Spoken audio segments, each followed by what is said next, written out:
দাউৰাঝৰ UCO tourism picnic spot তথা বগামাটি বনভোজস্থলীত বনভোজকাৰীৰ ব্যাপক সমাগম। দাউৰাঝৰ ইউকো টুৰিজম পিকনিক স্পট তথা বিটিচিৰ তামুলপুৰ জিলাত অৱস্থিত বগামাটি বনভোজস্থলীত এই দিনবোৰত অসমৰ বিভিন্ন প্ৰান্তৰ পৰা অহা বনভোজকাৰীৰ ব্যাপক সমাগম দেখা গৈছে। প্ৰতি বছৰৰ দৰে এই বছৰৰ ডিচেম্বৰ মাহৰ পৰা আৰম্ভ হৈছে বনভোজৰ ঋতু।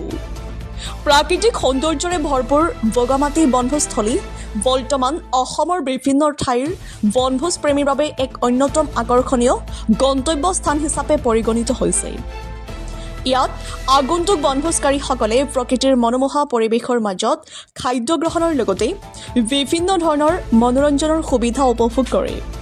ইফালে বগামাটি বনভোজস্থলীৰ পৰিচালনা সমিতি আৰু প্ৰশাসনৰ তৰফৰ পৰা নিৰ্ধাৰিত নিয়মাৱলী সকলো বনভোজকাৰীক কঠোৰভাৱে মানি চলিবলৈ অনুৰোধ জনোৱা হৈছে, যাতে শৃংখলা, সুৰক্ষা আৰু পৰিৱেশৰ স্বচ্ছতা বজাই ৰাখিব পৰা যায়। এই উপলক্ষে পৰিচালনা সমিতিৰ তৰফৰ পৰা অসমবাসী ৰাইজলৈ আগন্তুক নৱবৰ্ষৰ আন্তৰিক শুভেচ্ছা আৰু অভিনন্দন জ্ঞাপন কৰা হৈছে। News desk JNK news. নমস্কাৰ, আমি দাউৰাঝৰ ইকো টুৰিজম ছ'চাইটি বগামাটি বনভোজস্থলীৰ পৰা আমি সকলো অসমবাসী আৰু আমাৰ বিটিয়াৰবাসীৰ সকলো ৰাইজক আহি থকা নৱবৰ্ষ আমাৰ 2026 চনৰ শুভেচ্ছা জ্ঞাপন কৰিলোঁ।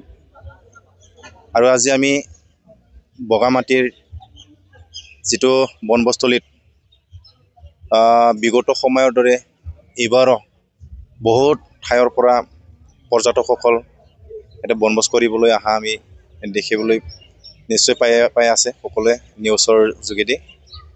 সেয়ে আমি সকলো ৰাইজক আমি বগামাটিৰ আহ্বান কৰিব বিচাৰিছোঁ, যাতে বগামাটিত আহি পেলাই সকলোৱে নিজৰ ফেমিলি আৰু নিজৰ লগ বন্ধুক লৈ যাতে বনভোজস্থলীত পৰ্যটক হিচাপে 2026 চনৰ নৱবৰ্ষৰ এসাঁজ বনভোজ কৰি মনোৰঞ্জন কৰিব সকলোকে আমি আহ্বান কৰিছোঁ।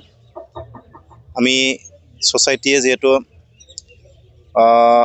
বিগত বছৰৰ যিটো আমি কমিটিয়ে সুবিধা আমি কিছু বনাই দিয়া হৈছিলে পৰ্যটকসকলৰ কাৰণে, ঠিক তেনেধৰণে এইবাৰো আমাৰ যিটো তামুলপুৰ জিলাৰ DC ছাৰৰ নিৰ্দেশনা মৰ্মে যিটো SOP দিয়া হৈছে, এই SOPকে আমি সকলো ৰাইজে যাতে ফ'ল' কৰি চলে, আমাৰ বনভোজস্থলীত আহি যাতে SOPবোৰ মানি চলে, আমাৰ বগামাটিৰ ছ'চাইটিৰ যিহেতু ৰুল এণ্ড ৰেগুলেশ্যন আছে সেইবোৰ যাতে ফ'ল' কৰে, সেয়ে আমি সকলোকে আহ্বান কৰিছোঁ।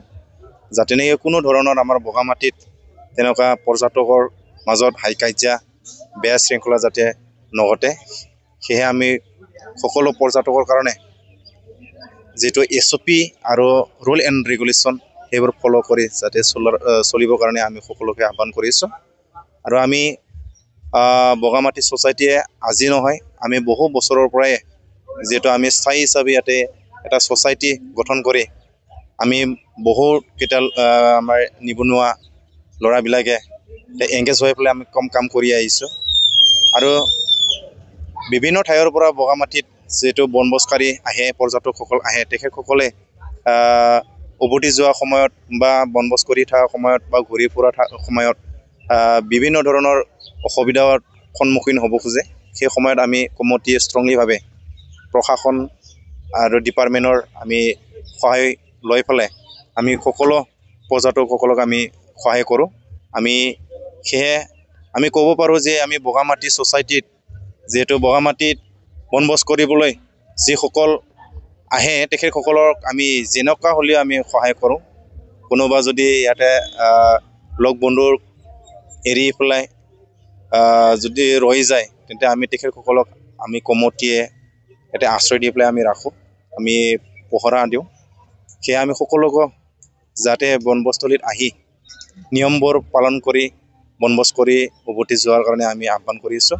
আৰু আমি যিহেতু আমাৰ ইয়াতে বৰনদী ৱাইল্ড লাইফ চেঞ্চুৰী ইয়াতে আছে, আমাৰ পাহাৰ এৰিয়া জীৱ জন্তুৰ জেগা সেয়েহে